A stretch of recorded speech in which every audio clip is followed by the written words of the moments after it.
Okay, so um, you've been going through some pretty intense stuff, I see, huh? Stress, negativity, happiness. Sounds like someone's at a quest for a more fulfilling life. Yeah, it seems like you're really searching for those practical takeaways, those aha moments we can actually use to spark some change. Yeah, exactly. And that's exactly what we are going to be diving into today. You send over this really fascinating material that actually breaks down negativity into 6 specific things. And get this, they're all things we can actually do something about. It's kind of refreshing, right? Negativity is something we can break down, understand, and tackle head on instead of this like vague, overwhelming force. Right. It's about taking back control.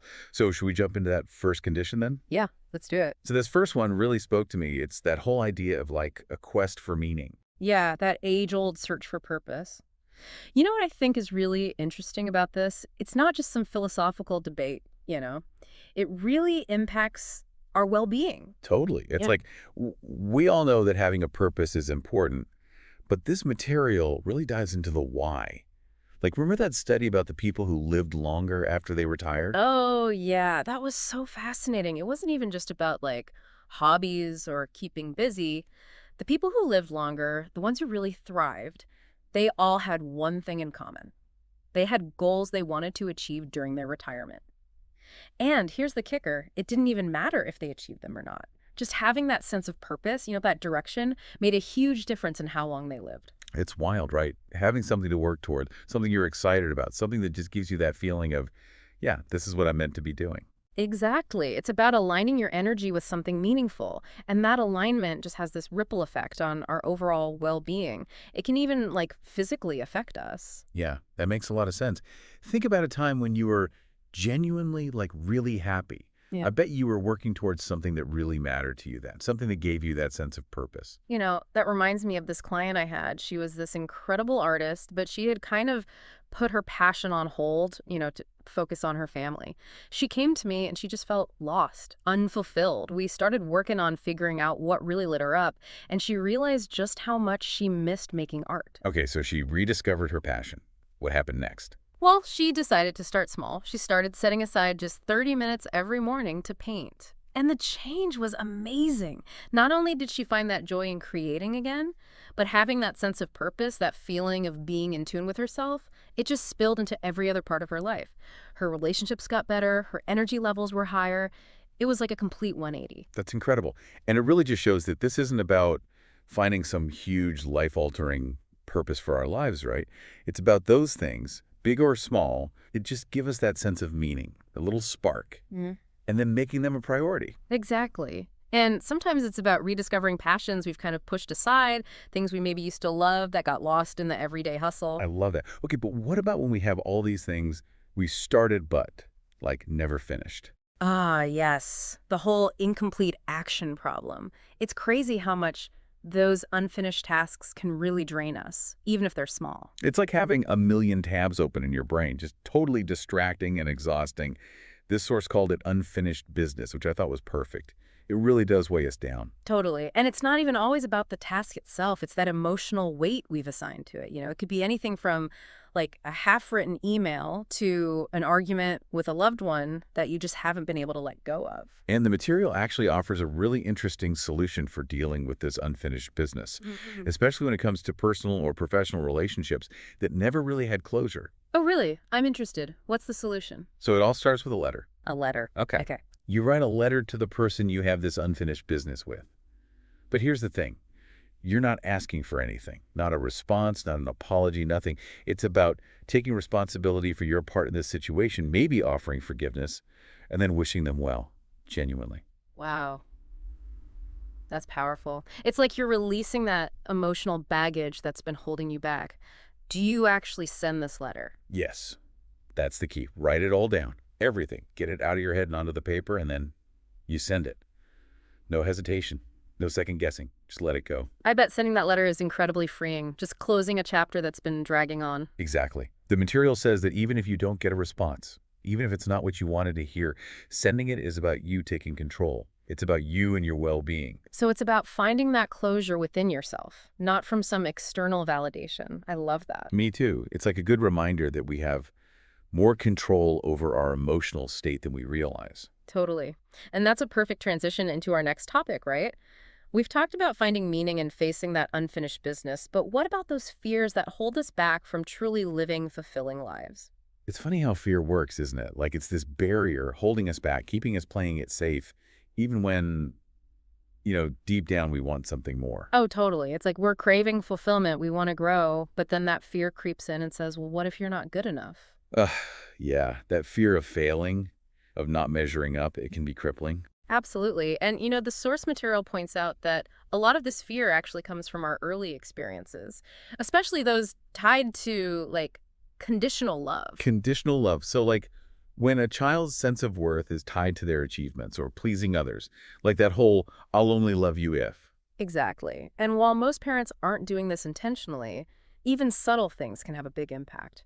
Imagine a child who constantly hears, I'm so proud of you when you get good grades. That focus on achievements can make them feel like they're only worthy if they're constantly achieving? Oh, totally. And then later on, that shows up as that fear of failure, that need Yeah. to constantly prove themselves. Exactly. And it's not just about like failing at a specific task. It's that fear of being seen as a failure? Which kind of leads us to that next fear, right? The fear of rejection.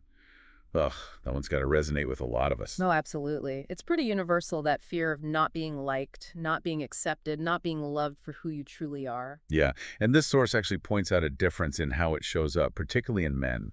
It talks about how men might funnel that fear into type A behavior. Oh, interesting. So like those classic type A traits, driven, competitive, always striving for success. They seem confident on the outside, but inside there's that fear of not being good enough. Like they're trying to outrun that fear by just achieving more and more, constantly looking for that external validation. Right. And while that drive can obviously lead to great things, it can also be so draining and sometimes even like really unhealthy. It's true. Fear can be so sneaky. It disguises itself as ambition or productivity, even success sometimes. Totally. So then how do we actually break free from that? The Yeah. material actually suggests a really powerful affirmation.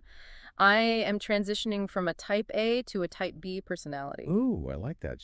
Shifting that inner dialogue, reframing that fear-driven stuff into something calmer, more sustainable. Yeah, and it's not about losing your ambition or drive. It's about finding a healthier way to approach it, right? Going after your goals with a sense of peace, knowing your worth isn't tied to the outcome. Now that is a game changer. And speaking of changing our mindset, this source talks about a technique for getting over fear in general. It's called systematic desensitization. Yeah. I've seen this one work wonders. It sounds intimidating, but it's actually pretty simple. It's about slowly exposing yourself to the thing you're afraid of, starting with small, manageable steps. So like dipping your toes in the water instead of just diving in head first. Exactly. Like, let's say you're terrified of public speaking. Instead of forcing yourself to give a presentation right off the bat, you could start by just practicing in front of a mirror. Okay, yeah, that feels way less scary. And then what? You gradually up the ante. Maybe you record yourself, then practice in front of a friend, then a small group, and so on. So you're building up that courage a little at a time. Yeah. That's great. And this material also talks about facing reality, like really tackling those things we try to avoid. Hmm. Denial. Ah, denial. It's tricky. It's like that whole, you know, ignorance is bliss thing. Uh, But we all know that bliss is fleeting, right? And it often comes with a pretty hefty price tag. because the truth always comes out. Yeah. And the longer we wait to face it, the harder it gets. For sure. And what's interesting? This material points out that denial isn't always about like huge life altering things. Sometimes it's those smaller, everyday things that wear us down. What do you mean? Like, give me an example. Okay, well, think about those times you've ignored a health issue, hoping it would just magically disappear, or staying in a job or a relationship that wasn't working, just telling yourself things would get better. Or even like scrolling through social media, comparing yourself to everyone else and then feeling terrible instead of, just putting the phone down and focusing on your own life. Yes, those everyday denials might seem small, but they add up. They can really hold us back from living a life that feels real and fulfilling. So how do we break free from that cycle? How do we start to face those truths, those things we've been avoiding? This source has a question, and I love this. What in my life am I not facing? It's about getting real with yourself, shining a light on those areas you might be in denial about.